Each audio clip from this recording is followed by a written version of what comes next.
It wasn't until after I preached my sermon on Sunday morning about discernment and being a people who choose well that it dawned on me the first debate between Joe Biden and President Trump would happen this week. I knew the election was coming up because I mentioned that in my sermon, but I neglected to remember that the first debate was this week. For some reason, it just slipped my mind. But nonetheless, even after everything that has happened this week, I still encourage us to be a people who are committed to discerning and following the desire that God has for us in all areas of our lives, especially and including our elected leaders. But as we approach the early voting period and then election day on Tuesday, November 3rd, I encourage us to be a discerning people who choose well, not just with our elected officials, but also as it relates to our relationships with other people, especially those with whom we might differ ideologically or politically. A colleague of mine shared with me a few weeks ago, and I saw it again this week, something that Adam Hamilton, who is the senior pastor at the United Methodist Church of the Resurrection in the Kansas City area, is doing leading up to this November's election. He invites his church and those reading his book Unafraid to write out and meditate on Scripture, specifically 4 unique verses during this election season. He encouraged them to review these verses before they posted anything on social media or spoke to someone about their politics or the election. These are those 4 verses. The first one is Matthew chapter 7, verse 5, which says, "You hypocrite, first take the plank out of your own eye, and then you will see clearly to remove the speck from your brother's eye." The second one comes just a few verses later, Matthew chapter 7, verse 12, which says this, "So in everything, do to others as you would have them do to you. For this sums up the law and the prophets." The next one happens later on in Matthew's gospel, this time in chapter 22, verses 37 through 40, which say this, "Jesus replied, 'Love the Lord your God with all your heart and with all your soul and with all your mind.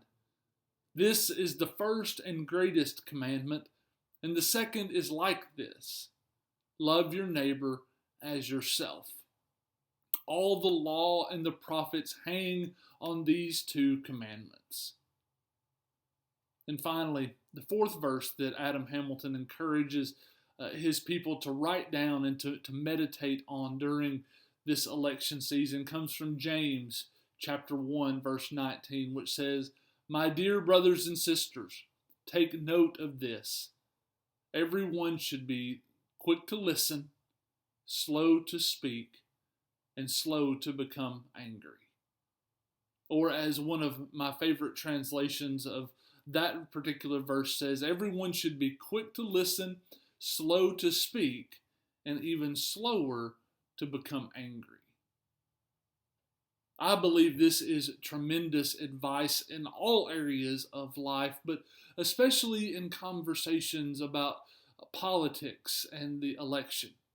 Again, and as I said on Sunday, if you aren't sure which choice to make, then do the most Jesus-like thing that you can do, especially as it relates to other people.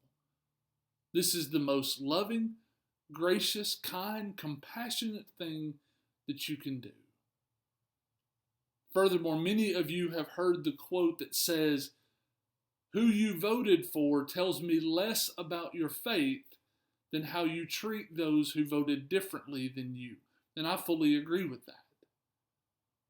But I want to leave you with some words of wisdom from John Wesley, the founder of the Methodist movement, who interestingly enough had some very pointed comments about elections that still hold true for us 250 years later. And here's what he said. I met those of our society who had votes in the ensuing election and advised them, first, to vote without fee or reward for the person they judged most worthy. 2, to speak no evil of the person they voted against. And 3, to take care their spirits were not sharpened against those that voted on the other side.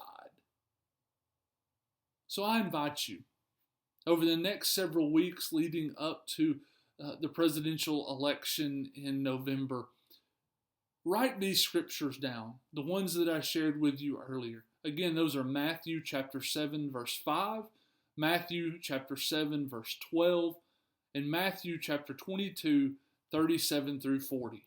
And finally, James 1, 19. Write these down. Put them in prominent places within your house. Carry them with you in your car. Put them in your phone as a reminder. Do whatever you need to do to be able to see these verses. Meditate on them. Consider them and let them be a guide and an encouragement for you as we go through this season together. But I hope everyone is doing well. I hope that everyone is coping well and making our way through these uncertain times well. But if you need anything, if you need any assistance, need someone to talk to or whatever, please feel free to let us know. I look forward to worshiping with you all on Sunday morning at 10 o'clock, whether in person or online. And I hope that you all have a great rest of the day. God bless.